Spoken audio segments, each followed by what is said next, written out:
देखती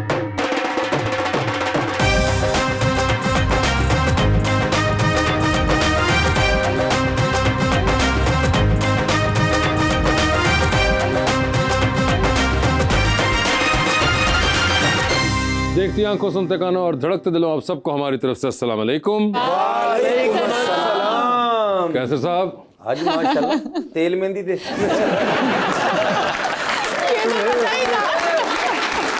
बड़े अच्छे आपने वैसे कपड़े पहने। क्यों? अब पुरानी पंजाबी फिल्मां वेखो ना ते धूलन दी भैन दा रोल ये कर दियां और अचानक फुल स्क्रीन दे उत्ते आके ना जिते वापस भज के जाके आंदी बारात आ गई। लेकिन आपको अच्छा लग रहा होगा। मुझे तो अच्छा लग रहा है। जब आपने मैं कहा कि ये आज मैं पहनूंगी तो थोड़ी भी सोच नहीं है कि कैसे रुपया उत्थे ही होंदा लेकिन वासे भाई नहीं जी नहीं, आज हो गई है। आज मैंने कामयाबी से तैयारों का मुंह उस तरफ कर दिया था। लीजिए बुलाते हैं अपने आज के पहले मेहमान को। पाकिस्तान मुस्लिम लीग नून के रुकन है पंजाब असेंबली के अंदर, साथ ही साथ चीफ विप भी हैं पंजाब असेंबली में, जनाब Rana Mohammad Arshad.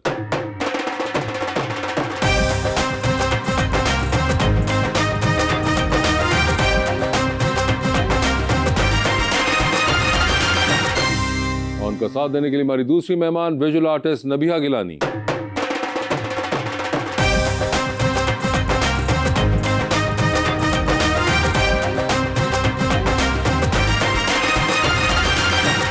Welcome to the show Nabiya ji. Thank you. माशाल्लाह बहुत प्यारी हैं। थैंक यू सो और मच। एक बड़े बहुत प्यारा शुक्रिया। शेर मैं लेकर आया हूँ जी, जी। राना साहब के लिए।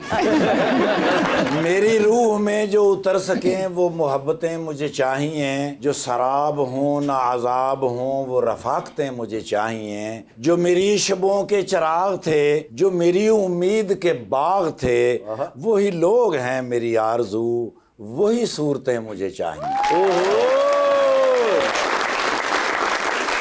नजर को नजर की नजर ना लगे, कोई अच्छा भी इस कदर ना लगे, तुझे देखा है उस नजर से जिस नजर से तुझे नजर ना लगे।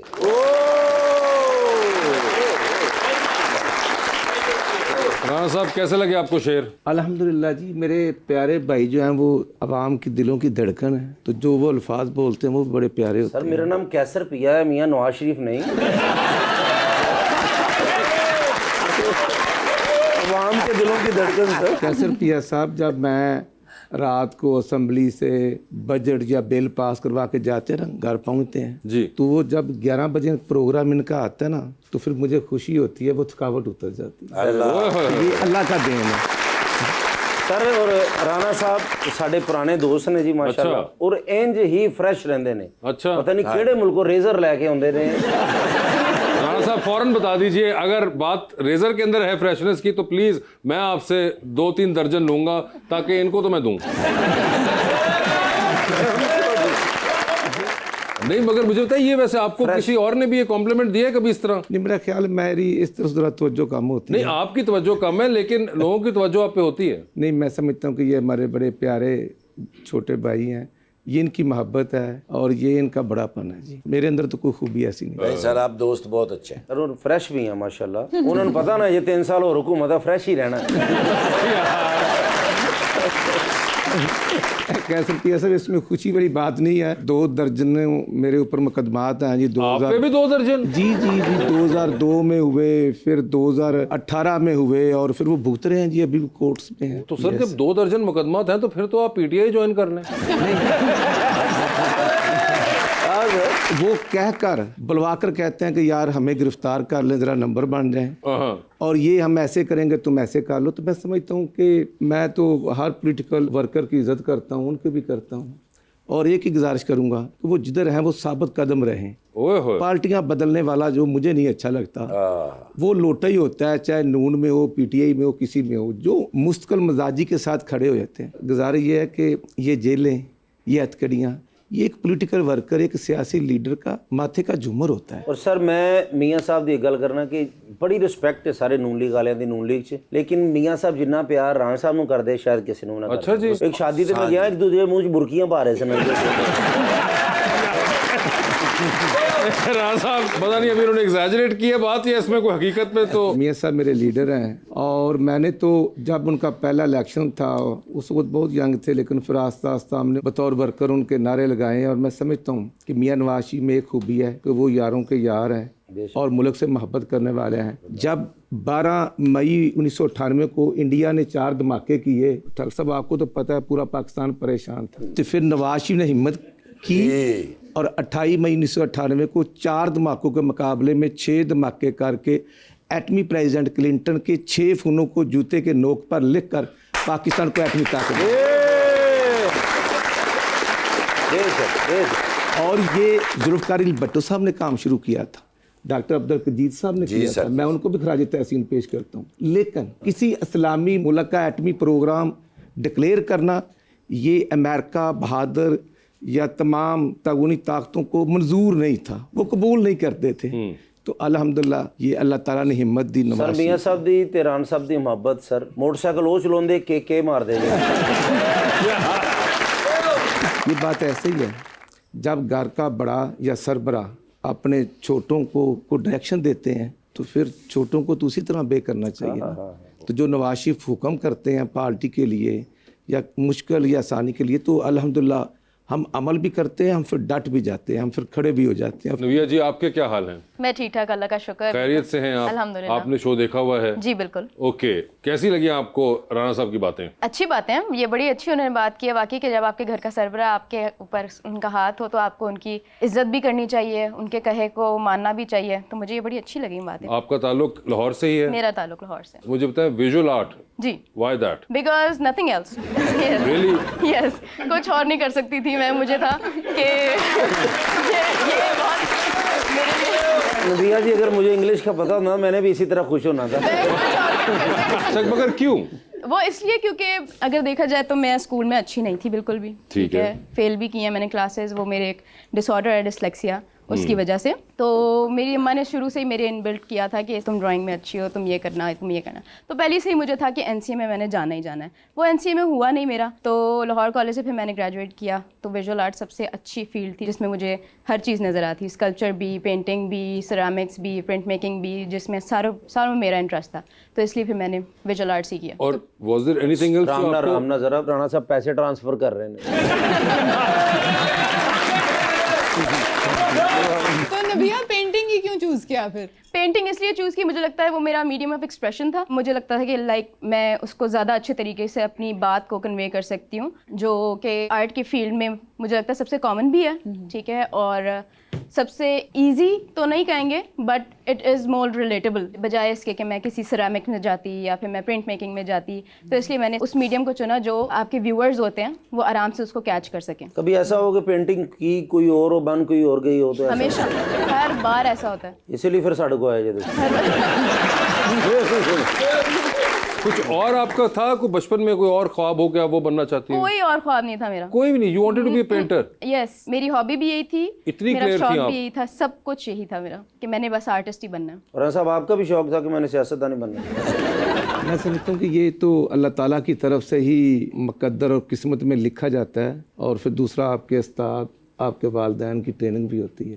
तो मैं क्योंकि एक पॉलिटिकल वर्कर हूँ और एक मुस्लिम लीग की घराने में पैदा हुआ हूँ, तो मेरा ख्याल है कि मैंने तो आफ्टर मैट्रिक फिर सियासत को ही ज्वाइन किया और एमएसएफ को ज्वाइन किया, और फिर करते करते अब इस स्टेज पे पहुँच गए हैं। आज के इस दौर में हमारा जो फ्यूचर है वो ये नौजवान यंगस्टर तलबा और तालबात है, और मुझे खुशी है रियली, यही हमारी बेटियां और बेटे हमारे फ्यूचर है।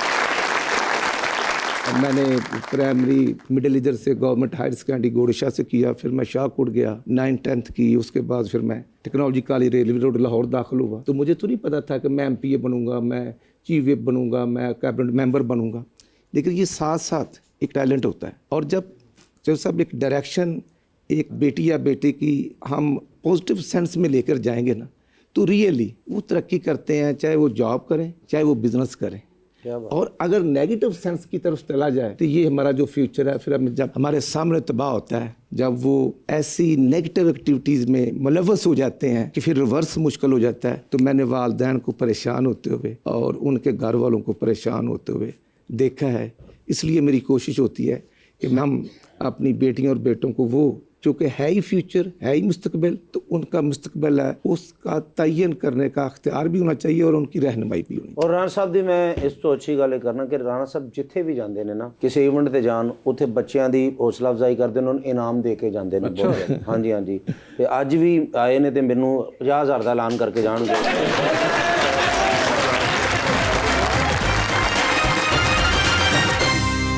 वेलकम बैक जी रबानिया। नबिया, जिस तरह आपने कहा कि आपसे पढ़ाई ज़्यादा नहीं होती थी और फिर आप विजुअल आर्ट्स में आई तो आपने उससे सीखा, लेकिन उसको आपने यूज़ किया अपने आर्ट में एज ए थीम। आपको लगता है आर्ट वैसे टूल ऑफ लर्निंग हो सकता है? बिल्कुल हो सकता है। जैसे अगर मैं कहूँ कि मुझसे टेक्स्ट बुक रीडिंग नहीं होती थी, ठीक है, तो थ्रू आर्ट ही मैंने पढ़ा है। मेरी विजुअल लर्निंग, लिसनिंग, ये चीज़ें बहुत स्ट्रॉन्ग थी, तो मैंने अपनी जितनी भी करिकुलम है वो उसके थ्रू ही सारा कवर किया था। वीडियोस देख के या फिर ख़ुद से कहीं उस जगह पे जाके उसको लर्न करना, वो मेरा वे ऑफ लर्निंग था। तो ये ऐसे लोगों को केटर करता है कि जो उनको रीडिंग से समझ नहीं आती, अगर वो ताजमहल के बारे में बात करें या फिर बादशाही मस्जिद के बारे में बात करें, कुछ लिखा हुआ होगा उनको नहीं समझ आएगी, वो इमेज बनी हुई होगी या फिर वो खुद जाके वहाँ पे फिजिकली उन्होंने देखा होगा वो चीज़ों को, तभी वो समझ पाएंगे कि अच्छा कितने मीनार बने हुए हैं, कितनी चीज़ें बनी हुई हैं। तो ये पाक स्टडीज़ में भी, इंग्लिश में भी, उर्दू में भी इसी तरह से ये चीज़ें हेल्प करती है। ये सारी चीज़ें आर्ट ही हैं। तो जैसे जैसे फिर मैं आगे तो मुझे पता चला अच्छा ठीक है अब मुझे आर्ट के थ्रू कैसे उसको करना है। हैंड जेस्चर्स के साथ मैंने, क्योंकि मुझे 7 का नहीं पता था कि 7 किस साइड पे होता है, तो वो मैंने हैंड जेस्चर किया, राइट साइड पे ये होता है, लेफ्ट साइड पे इसको ऐसे करो, तो वो जो आपकी विजुअल लर्निंग होती है वो स्ट्रॉन्ग होती है उससे। और बी और डी का नहीं पता था किस साइड पे होता है, तो जो लेफ्ट हाथ वाला होता है वो बी होता है, राइट हैंड वाला होता है वो डी होता है। बट द थिंग इज के डिसलेक्सिक बच्चे नालायक नहीं होते, वो क्या होते हैं? वो बहुत ज़हीन होते हैं, वो बस उनकी रीडिंग और राइटिंग में मसला होता है। लेकिन अभी तो आप बहुत लाइक भी हैं माशाल्लाह, कामयाब भी हैं आप माशाल्लाह, और आपके फैंस भी बहुत ज़्यादा होंगे जो आपको पसंद करते होंगे। तो आप भी किसी की फ़ैन हैं वैसे ज़िंदगी में? मैं सबसे पहले तो अपनी अम्मा की बहुत बड़ी फ़ैन हूँ। मुझ जैसा डिफ़िकल्ट बच्चा उन्होंने पाल के बड़ा किया। डिफिकल्ट? बहुत डिफ़िकल्ट। हाँ, आप तो सबको पसंद होते हैं ना, वो तो सबकी जान होते हैं। तो एक ज़िंदगी क्या होता है ना ज़िंदगी में कि ये बहुत अच्छा इंसान है, ये मेरी ज़िंदगी में होना चाहिए, जैसे होता भी है अक्सर। तो आएगा भी, अल्लाह करे आपकी ज़िंदगी में, अगर आया तो कैसा होगा? बड़ा मुश्किल सवाल आपने पूछ लिया, लेकिन अगर होगा तो मुझे यही है कि अंडरस्टैंड पहली चीज़ें करता हो तो अगले की, और अपने काम को लेके बड़ा सीरियस हो, मेरे काम को लेके बड़ा सीरियस हो, जो मैं कर रही हूँ मुझे सपोर्ट करें। ओके। क्योंकि आर्ट को बहुत से लोग सपोर्ट नहीं करते। तो प्यारा कितना हो, मेरे जितना? क्योंकि आप मेरी तरफ अगर उस प्यार से देखेंगे ना तो आपको समझ आएगी कि इससे प्यारा चाहिए, लेकिन पाकिस्तान में से प्यारा है कोई नहीं। हर किसी के प्यारे की डेफिनेशन डिफरेंट होती है। मेरे लिए प्यारे की डेफिनेशन होती है अगर वो इंटरनली अच्छा है तो वो वैसे ही खूबसूरत लगने लग जाता है, अगर एक्सटर्नली प्यारा होना उसके लिए मैटर करता ही नहीं है फिर। और प्यारा फिर भी जरूरी है। अच्छा, जैसे राणा साहब बैठे हैं, मैं बैठा हूँ, वासी भाई बैठे हैं, वासी भाई ने छड़ देने थे फुल तैयार होके भी प्यारे नहीं लगते। तो जैसे आप शादी करेंगे जिंदगी में तो बिजनेसमैन हो या शो बिजनेस, जिस भी शोबे में होना उसके पास पैसा होना चाहिए, क्योंकि ये सबसे बड़ी रियलिटी है। पैसा होना चाहिए, उन्होंने बड़ा क्लैरिटी पहली से चीज बताया। नहीं है, कितना हो? इतना हो कि वो मुझे भी सपोर्ट कर सके और खुद भी सपोर्ट कर सके अपने आप मगर ये तो बड़ा रिलेटिव हो जाएगा फिर भैया कि सपोर्ट करना क्या होगा। सपोर्ट करना तो देखें 2-3 वक्त का खाना भी होता है, सपोर्ट करना तो ये भी होता है कि अब आप फॉरेन ट्रिप्स ले रहे हैं और ये भी आप लोग स्पोर्ट के जिम्मे में डाल लेते हैं। जी जी। और आर्ट सप्लाईज तो महंगे भी बहुत होते हैं। ये देखें ना, एक और निकला है ये sport एक का और मसला। चीज होगी। सब कुछ अपनी जगह पे बजाय, लेकिन एक अच्छा इंसान होना ज़रूरी है। जब एक अच्छा इंसान होगा वो, हमारी पूरी टीम में से तो वो कैसर पे असाब ही हैं। तो वैसे भी मेरी शादी नहीं हुई और मैं रिस्पेक्ट भी करता हूँ, सपोर्ट भी करता हूँ जी बिल्कुल, और इज्जत भी करता हूँ। पैसा बस थोड़ा सा कम है। नहीं पैसा भी माशाल्लाह आपके पास अच्छा खासा ही है। नहीं तो आप क्यों परेशान है? वो आसान लोन स्कीम शुरू की है, शुरू की है ना, दे नहीं ना रहे, दे रहे हैं रियली। आप हेल्पलाइन पे अप्लाई करें, जो हमारे स्टूडेंट्स हैं, बेटियां बेटे, हम तो उनको दे रहे हैं और बला सूद बला तफरीक और दे रहे हैं। जैसे लैपटॉप दे रहे हैं, जैसे ये ई टैक्सी हमने शुरू की है कि जो अच्छे यंगस्टर हैं, कारोबार नहीं है, गाड़ी ऐसा मेरे नसीब चंगे नहीं है। मैं हेल्पलाइन ते फोन करता तो 15 ते मिल जाता है। बड़ा चलो अच्छी बात है। गाड़ी भी वैसे कौन सी हो, गाड़ी भी हो, घर हो, अच्छा बंदा होना चाहिए। नहीं, घर के लिए भी हम दे रहे हैं लोन। ਇਹਦਾ ਵਿਆਹ ਲੋਨ ਤੇ ਹੀ ਹੋਣਾ ਸਰ। ਬਾਅਦ ਚ ਪਤਾ ਲੱਗੇ ਜੀ ਕੈਸਰ ਪੀਣ मुलाकात हुई जी, लोन दियां किस्तां नहीं दी। राणा साहब और कोई आप लोगों के पास देगो टेंटो का भी कोई स्कीम का है, कोई लोन मिल सके? मेरा ख्याल ये है कि आइडिया बुरा नहीं है, आइडिया भी बुरा नहीं है। जी सर प्लीज। अस्सलाम वालेकुम, मेरा नाम फैज़ान है। सर मेरा आपसे ये सवाल है कि आप अपनी छत अपना घर स्कीम के तहत 15 लाख रुपया लोन दे रहे हैं, तो इसमें तो ग्रे स्ट्रक्चर भी नहीं बन सकता, इसके अंदर एक बंदा अपना घर किस तरह से बना ले? आपने जो कहा बड़ी प्यारी बात की, लेकिन मेरी गुजारिश है कि आपका 5 मरले का 4 मरले का प्लाट अपना है, उस पर आपने घर बनाना है। बिल्कुल ठीक। तो मेरे भाई 15 लाख हम दे रहे हैं ना, उसमें कोई सूद नहीं है और पहला साल इंस्टॉलमेंट भी नहीं देनी। मेरे भाई जो बने हैं मेरे हल्के में या जो उन्होंने 7-8 लाख में सब वो घर बनाया और उसके बाद जो बाकी पैसे उन्होंने अपने बिजनेस में लगाए हैं, बिजनेस भी किया, घर भी किया। जो किराया आपने बाहर पे करना था 20, 25, 30 हज़ार, वो भी बचे, वो आपकी सेविंग हो गई। क्योंकि आज चौधरी साहब किसी अजीज से भी 15 लाख मांगे कोई देता नहीं है, कोई लाख देगा 2 देगा, घर नहीं बढ़ेगा। ये आपका घर बनता है और बन रहे हैं, लेकिन जो आपकी प्रपोजल है कि हमारी कोशिश की मजीद इसको बढ़ाया जाए, तो बढ़ाएंगे आई इंशाल्लाह। थिंक एक वो भी है कि डिपेंड करता है कि अब आप घर में क्या करना चाहते हैं, वेदर सिर्फ एक छत है जिसको आप कहेंगे कमरा है, 2 कमरे हैं, तो उस पर भी शायद ये मामला चेंज हो सकता है कि 15 लाख में क्या क्या बनेगा। और सर तुसी आज प्रोग्राम च मजा लेना है कि 15 लाख लेना है? जी मैडम प्लीज। अस्सलाम वालेकुम, मेरा नाम सिबगा आफाक है। मेरा क्वेश्चन मैम से है कि आपको सबसे ज़्यादा इंस्पिरेशन किस चीज़ से मिलती है, नेचर से, लोगों से या म्यूज़िक से? मेरी इंस्पिरेशन तो बच्चे हैं सबसे पहले, क्योंकि मैंने अपना जो करियर का आगाज़ है वो 2017 में लिया था और मैंने वॉलंटियर किया था एक स्पेशल नीड वॉक के लिए, जिसमें जितने भी स्पेशल बच्चे होते हैं उनको रोज़मर्रा की ज़िंदगी से अवेयरनेस दिलवाते थे वो, ठीक है, कि मॉल की ज़िंदगी कैसी होती है, पार्क की ज़िंदगी कैसी होती है, मार्केट्स में कैसे होता है, तो वो उनको एक वॉक करवाते थे। तो मुझे वहाँ से आइडिया आया कि ओके मुझे इन चीज़ों को भी केटर करना चाहिए। तो सबसे पहले तो फिर मैं खुद ही आती हूँ इन चीज़ों में कि अगर हम न्यूरो डाइवर्सिटी को देखें तो वो बच्चे ना तो बिल्कुल इबनॉर्मेलिटी में आते हैं और ना ही बिल्कुल नॉर्मल में आते हैं, वो कहीं इन बिटवीन होते हैं।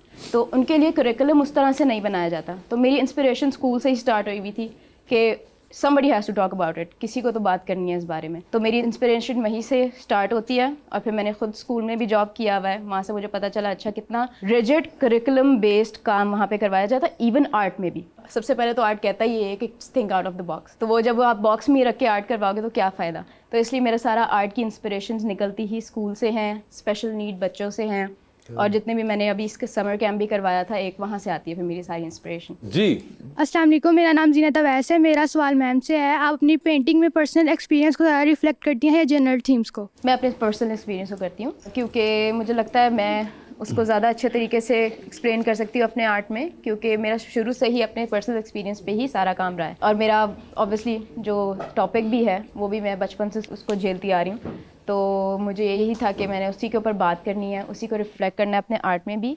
तो मैं एज अ प्रोटेस्ट अपने आर्ट को लेके चलती हूँ। तो मैं बजाय बोलने के मैं उसको अपने आर्ट में रिफ्लेक्ट करती हूँ कि लोग उससे अंडरस्टैंड करें कि डिस्लेक्सिया क्या है, उसको किस किस चीज़ों की ज़रूरत पड़ती है और उसको कैसे केटर किया जाता है। आपने लाहौर में भी एग्जीबिशंस की हैं और कराची में भी की हैं, आपको क्या आर्ट सीन का फ़र्क नज़र आता है? आर्ट सीन का ये फ़र्क नज़र आता है कि लाहौर थोड़ा सा कमर्शलाइज्ड है, जो कराची है वो असल कंटेम्प्रेरी आर्ट को देखना पसंद करते हैं। जी अस्सलाम वालेकुम, मेरा नाम इनाहिल जमशेद है और मेरा सवाल सर से है कि आपको क्या लगता है कि हमारी मैडम साहिबा MPA के आइडियाज़ सुनती हैं और उन पर अमल करती हैं? बेटा जो मैडम मरियम है आपकी तरह बहादुर खतून है और वो एक बहादुर माँ भी है, और आज वो दिन रात मेहनत करती हैं। फ्लड आया और वैसे वो 3.5 घंटे खतून होने के बावजूद देहातों में गई हैं, वहाँ ख़वातीन को मिले हैं, अचानक उन्होंने विज़िट किया है और अब भी जो उन्होंने तकरीबन 150 इनॉग्रेशन प्रोग्राम किए हैं, मतलब उनका कंपैरिजन किसी भी सूबे से करें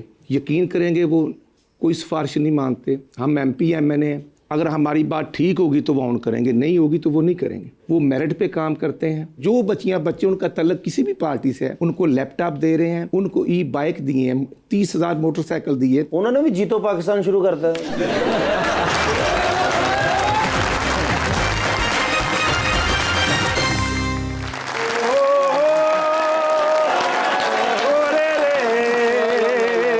यार वासे भाई यकीन करो जिंदगी तो मैं ज़िच हो गया। अच्छा ज़िच दा की मतलब बंदा तंग आ गया।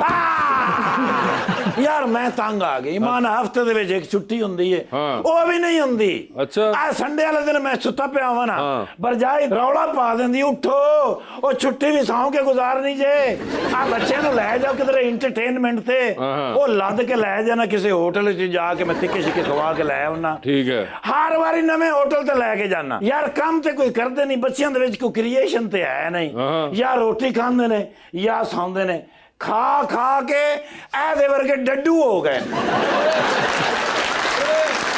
यार बच्चे फिल्म के स्मार्ट होने चाहिए ने चौकस होने चाहिए हैंड होने चाहिए ने ਉਹਦੀ ਵਜ੍ਹਾ ਪਤਾ ਹੀ ਕੀ ਹੈ ਯਾਰ ਫਿਜ਼ੀਕਲੀ ਕੋਈ ਗੇਮ ਤੇ ਕਰਦੇ ਨਹੀਂ ਮੈਂ ਕਿਹਾ ਉਠੋ ਇਹ ਗੇਮ ਖੇਡੋ ਮੋਬਾਈਲ ਕੱਢ ਲੈਂਦੇ ਕਹਿੰਦੇ ਨੇ ਮੋਬਾਈਲ 'ਤੇ ਸਾਰੀ ਗੇਮ ਹੈ ਮੈਂ ਕਿਹਾ ਕੋਈ ਕੰਮ ਕਰੋ ਅੱਲਾ ਦੇ ਬੰਦੇ ਹੋ ਕੋਈ ਰਿਲੈਕਸ ਹੋਵੋ ਕੋਈ ਫਰੈਸ਼ ਹੋਵੋ ਕਹਿੰਦੇ ਨੇ ਪਾਪਾ ਕੀ ਕਰੀਏ ਮੈਂ ਕਿਹਾ ਲਾਇਬ੍ਰੇਰੀ ਜਾਓ ਕਿਤਾਬਾਂ ਪੜ੍ਹੋ ਤੁਹਾਨੂੰ ਦੁਨੀਆ ਦਾ ਪਤਾ ਲੱਗੇ ਮੋਬਾਈਲ ਕੱਢ ਲੈਂਦੇ ਨੇ ਕਹਿੰਦੇ ਨੇ ਸਾਰੀਆਂ ਕਿਤਾਬਾਂ ਇਹਦੇ ਵਿੱਚ ਮੈਂ ਸਵੇਰੇ ਬੱਚੇ ਨੂੰ ਉਠਾਇਆ ਮੈਂ ਕਿਹਾ ਉਹ ਤਸਮੇ ਪਾ ਲੈਣਾ ਬੂਟ ਵਿੱਚ ਕਹਿੰਦਾ ਜੀ ਪਾਪਾ ਪਾ ਲੈਣਾ ਮੈਂ ਕਿਹਾ ਪਾ ਤਸਮੇ YouTube ਖੋਲ ਕੇ ਬਹਿ ਗਿਆ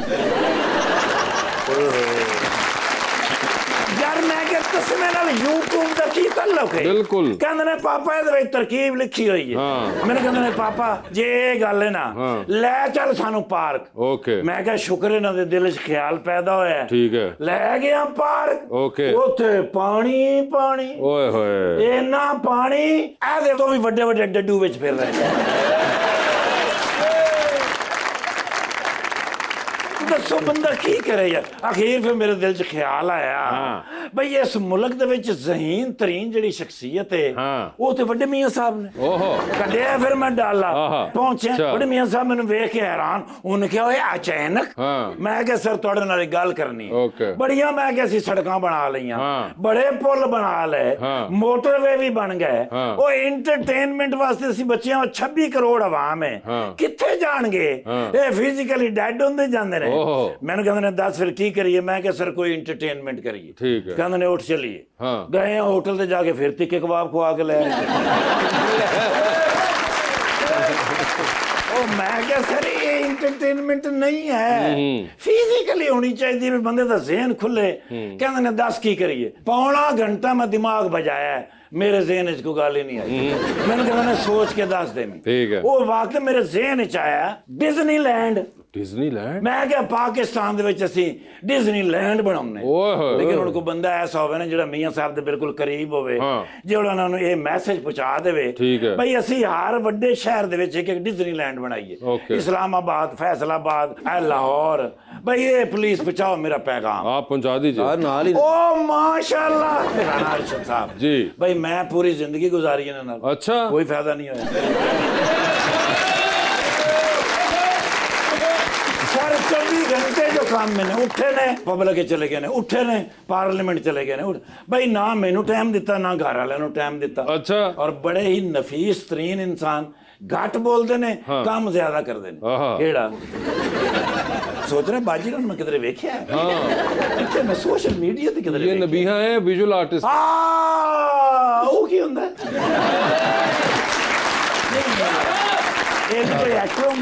नहीं एक्टर नहीं होता आर्टिस्ट होता है वैसे की होता बाजी विजुअल में पहले विजुअल आर्टिस्ट होता है जो अपने एक काम में अपने पास्ट प्रेजेंट और फ्यूचर को डिपिक्ट करके एक्सप्रेशन बनाता है जो कि कनेक्ट करता है व्यूअर के साथ तो अपनी बात करते हैं अपना प्रोटेस्ट करते हैं थ्रू आर्ट वेरी गुड ਇਹਨੂੰ ਕਹਿੰਦੇ ਨੇ ਜ਼ਹੀਨ ਤਰੀਨ ਬੱਚੇ ਬਿਲਕੁਲ ਲਓ ਨਹੀਂ ਸਮਝ ਆਈ थैंक यू मेहरबानी इन्होंने नहीं समझ मैम कहना यह सेल्फी वीडियो क्योंकि सोशल मीडिया ऐसे टॉप टॉप जा रहा है भाई बड़े लोग तरक्की कर रहे हैं लेकिन तरक्की की सूरत एक ही हो सकती है जे इंटरनेट हो अच्छा जी दिओ अपना पासवर्ड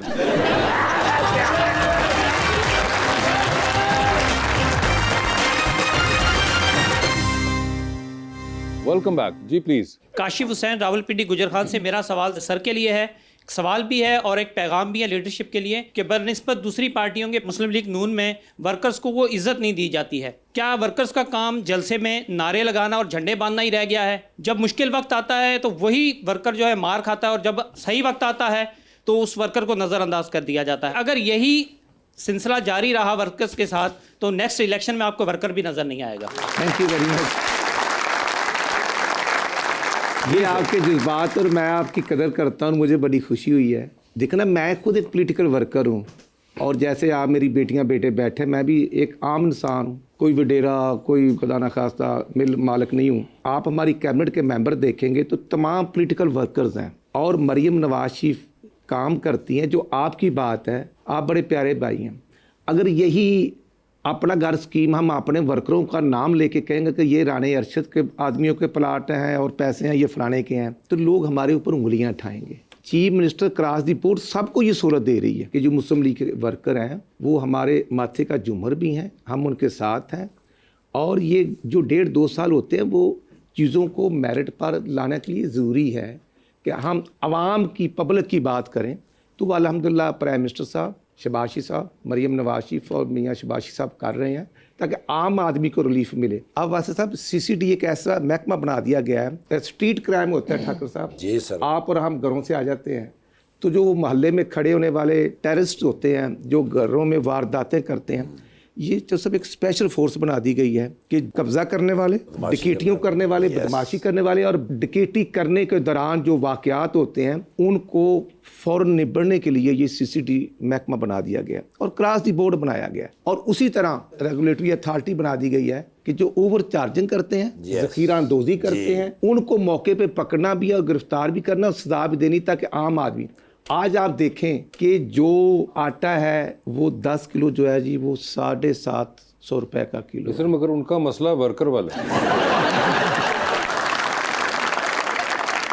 वर्कर भी तो रोटी खांदा, आटे की गल होनी चाहिए मगर वैसे आपको पता है कि राणा साहब जो चीफ विप हैं, आपको पता है चीफ विप क्या होता है? उस गरीब बंदे सानू तो जे पता होना चाहिए। सर बताइए चीफ विप क्या होता है? जो सब पंजाब सबसे बड़ा सूबा है, 12.5 करोड़ आबादी है और जो MPs की तादाद है वो 371 है। इस वक्त मुस्लिम लीग नून के MPs जो हैं वो 229 हैं। 16 जो हैं वो पीपल पार्टी के हैं, 11 जो है काफ लीग चौधरी शहजाद साहब के हैं और 7 IPPs के हैं और 104 जो हैं वो PTI से हैं। तो 368 का हाउस है। एज ए चीफ विप मेरी जिम्मेदारी है कि मैंने इजलास शुरू कराना है। पिया साहब, जो हमने कानून पास करना आपके लिए, उसके लिए ज़रूरी है कि कोरम पूरा करना और वो 94 MPs होंगे, बैठे होंगे तो कानून पास हो सकता है। एक भी काम होगा तो लेजिस्लेशन रुक जाती है और ये मेरी जिम्मेदारी है कोरम को पूरा करवाना। और फिर डेली क्वेश्चन आवर होता है 1 घंटे का कि एक वजीर ने जवाब देने हैं, MPs के सवाल होते हैं, फिर ज़मीनी क्वेश्चन होते हैं, फिर वो महकमे के सेक्रेटरी और सब बॉक्स में बैठे होते हैं, जवाब दे हैं। गवर्नमेंट आवाम को जवाब दे है, आवाम के नुमाइंदों को जवाब दे हैं। ये नहीं हो सकता कि गवर्नमेंट जो मर्जी करती जाए, नहीं, असेंबली में भी जवाब दे हैं, हर जगह पर भी जवाब दे हैं। और मैं तो अपने भाई के जज्बात सुनकर मुझे खुशी हुई है कि बड़ी जायज़ बात है और हम इनके जज्बात की कदर कर। समझ आ गया ना कि चीफ विप करता क्या है। बेसिकली जो पंजाब असेंबली का आपने देखी होगी तस्वीरें अक्सर, उसके अंदर वो जो सीढ़ियाँ हैं जो एंट्रेंस के ऊपर हैं, वहाँ पे राणा साहब खड़े हुए होते हैं और फिर वहाँ पे खड़े होकर अंदर खुदा दे वास्ते आ जाओ क्लास शुरू होने लगे। अच्छा असेंबली के मॉनिटर ने, असेंबली के मॉनिटर है बिल्कुल। हमने असेंबली के अंदर यूनिवर्सिटीज़ की स्टूडेंट्स बॉयज़ एंड गर्ल्स के लिए अपॉर्चुनिटी रखी कि वो आएँ, वो देखें। और मैं आपको भी दावत देता हूँ कि पंजाब असेंबली का विजिट करें। सर मैं नहीं आ रहा, वो पिछले दिनों मौका पड़ गया था, मैं तो नहीं जा रहा उसके बाद। और वो सर बंदा तगड़ा सी, वो मेरे वजह होंदा तो मैं गुजर खान तो लभना सी जाके। आप वैसे उस वक्त वहाँ मौजूद थे जब वो मौका चला था? जी मैं मौजूद था और वो ऐसे नहीं होना चाहिए था और फर्स्ट टाइम ही हुआ है। जैसे और वो हमारा बड़ा प्यारा भाई है एहसान रियाज, बड़ा यंग MP है, उधर से भी यंग ही था। और जिसने मुक्का मारा है वो मुनासिब नहीं, वो PTI का मेंबर है और वो अपने बेंच से उठा है और आकर किसी मस्जिद मेंबर पर हमला करना, ये किसी भी सूरत कानूनी तौर पर, अखलाकी तौर पर होता ही नहीं है। और मेरा ख्याल कि जो उन्होंने पहले किया, उनके 26 अरकान ने हमला किया हमारे मिनिस्टर पार्लियामेंट अमूर मियाँ मुश्तबा साहब पर जब बजट पेश कर रहे थे। जी सर। चाहिए तो ये था कि बजट सुनते, उसमें जो उनको चीज़ पसंद ना आती पॉइंट आउट करते, हमें कहते कि ये फलां डिपार्टमेंट का बजट बढ़ाया जाए, उन्होंने सुना ही नहीं सर, क्योंकि उनको पूरा बजट पसंद नहीं आ रहा था। उनको गुजदार पसंद है, तो वो अब हम कहाँ से लाकर दें, जो ना बोलता था ना कुछ करता था। नहीं जी, राणा साहब ने भी हमारा सेगमेंट है अंडर द स्पॉटलाइट। आप लोगों से कुछ सवाल पूछूंगा और ऑप्शंस दूंगा, उनमें से ही जवाब चूज करना है। प्लीज। कहीं पे लगे जवाब नहीं देना चाह रही हैं, नहीं दे पा रहे, तो जनरल नॉलेज पे जा सकते हैं, वहां पे सही जवाब के साथ 5000। जाना है नहीं जाना जनरल नॉलेज पे आपकी मर्जी होगी। पहले आप में से कौन खेलना चाहेगा? चलें मैं खेल लेती हूँ। आप पहले खेलेंगे, ठीक है। Very good. नबिया, ये बता दीजिए, आपकी जिंदगी में फिल्म बन रही है, क्या चाहेंगी उसमें आपका कैरेक्टर इनमें से कौन करे? ऑप्शंस आपके पास जो हैं वो हैं सबा कमर, सज्जल अली और हानिया आमिर। सजल अली। ये बताइए, लिफ्ट के अंदर एंटर हुई हैं, 3 लोग मौजूद हैं, एक के साथ सेल्फी लेंगी, एक को स्माइल देंगी और एक को कहेंगी मेरे ख्याल से आपका फ्लोर आ गया है। ऑप्शंस आपके पास जो हैं वो हैं RM नईम, अनवर सईद और आबिदा ताहिर। अनवर सईद साथ पिक्चर लूंगी। अनवर सईद साहब पिक्चर होगी, स्माइल किनको दे रही स्माइल है? दूंगी RM नईम साहब और को। फ्लोर किसका आ गया? और जो फ्लोर आया वो थर्ड वन। ये बताइए, चांद पे जा रही हैं, स्पेस रॉकेट में किसी को साथ लेके जा सकती हैं, जिसको लेके जाएंगी उनको वहीं छोड़ाएंगी, अलबत्ता आप खुद वापस आ जाएंगी। ऑप्शंस आपके पास जो हैं वो है अदनान सदीकी और अली जफर। अली जफर। अली जफर रहेगा चांद पे। ये बताइए, टाइटैनिक पे जा रही हैं, 2 VIP पास हैं, किसको टाइटैनिक पे अपने साथ लेके जाना चाहती हैं? ऑप्शंस आपके पास जो हैं वो हैं जनाब उस्मान बुज़दार और जनाब अली अमीन गंडापुर। उस्मान बुज़दार। कोई खास वजह? नहीं, कोई खास वजह नहीं। ठीक है। डूबती कश्ती में सवार हैं, 2 लाइफ जैकेट्स आपके पास हैं, एक अपनी है, दूसरी आपने किसी और को देनी है। वो दूसरी लाइफ जैकेट आप किन को दे रही हैं? ऑप्शंस आपके पास जो हैं वो हैं कैसर पिया और रबानिया शर्जील। रबानिया शर्जील।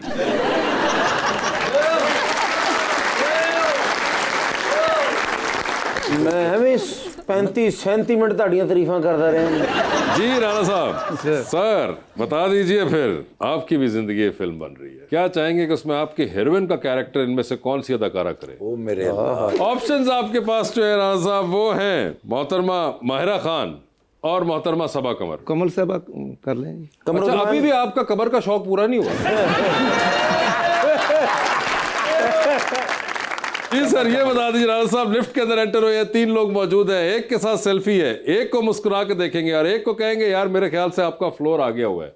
ऑप्शंस आपके पास जो हैं वो हैं जनाब परवेज रशीद साहब, जनाब एहसन इकबाल साहब और जनाब मुश्तबा शुजा-उर-रहमान साहब। तो सेल्फी किसके साथ है? एहसन इकबाल साहब। मुस्कुरा के किसको देख रहे हैं? परवेज रशीद साहब। और फ्लोर किसका आ गया है? मुश्तबा शुजा। मुश्तबा साहब मेरे भाई, हम इकट्ठे बैठते हैं, मैं उनको फिर बेचारों को आपने इस चक्कर में। ठीक है, चांद पे जा रहे हैं सर, स्पेस रॉकेट में। राणा साहब किसको साथ लेके जाएंगे? जिसको लेके जाएंगे उनको वहीं छोड़ेंगे, अलबत्ता आप खुद तो वापस आ ही रहे हैं। ऑप्शंस आपके पास जो है वो हैं जनाब अता तारड़ और जनाब फैसल खोखर। फैसल हमारा बरखुरदार है, साहब खोखर साहब का बेटा है, उनको कहेंगे वो उधर रहें और अता साहब इधर आए। ठीक है, अता साहब इधर रहेंगे। सर ये बता दीजिए, 3 लोगों की कॉल आती है आपको, एक की कॉल को तो आप फौरन उठा लेंगे, एक ही कॉल आप उठाएंगे नहीं लेकिन मैसेज पे उनको जवाब दे देंगे वापस, और एक की कॉल आएगी तो आप फिलहाल अपना फोन रख के ना दूसरे कमरे में निकल जाएंगे।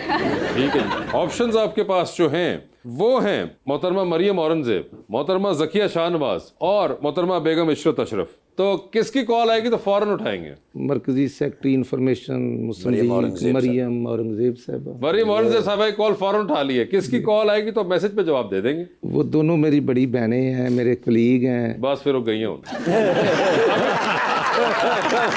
जितने लोगों को आपने ये कहा वो बेचारे गए, क्योंकि बरखुरदार भी गए, बरखुरदार भी गए, दोस्त भी गए। जकिया शाहनवाज साहब जो उनको है, मैसेज तो मैसेज पे जवाब उनको दे दिया है जी। और फोन रख के कमरे में आप बाहर जा रहे हैं। आपा अशरफ साहब को मैं कहूँगा कि मैंने टेलीफोन रख दिया। ठीक है सर, टाइटैनिक पे जा रहे हैं राणा साहब, बता दीजिए टाइटैनिक पे किसको साथ लेके जाना चाहते हैं आप? ऑप्शंस आपके पास जो हैं वो हैं जनाब अली अमीन गंडापुर, जनाब मुराद सईद और मोहतरमा महविश हयात। गंडापुर साहब। गंडापुर साहब होंगे जी वो। ठीक है। गंदे सर।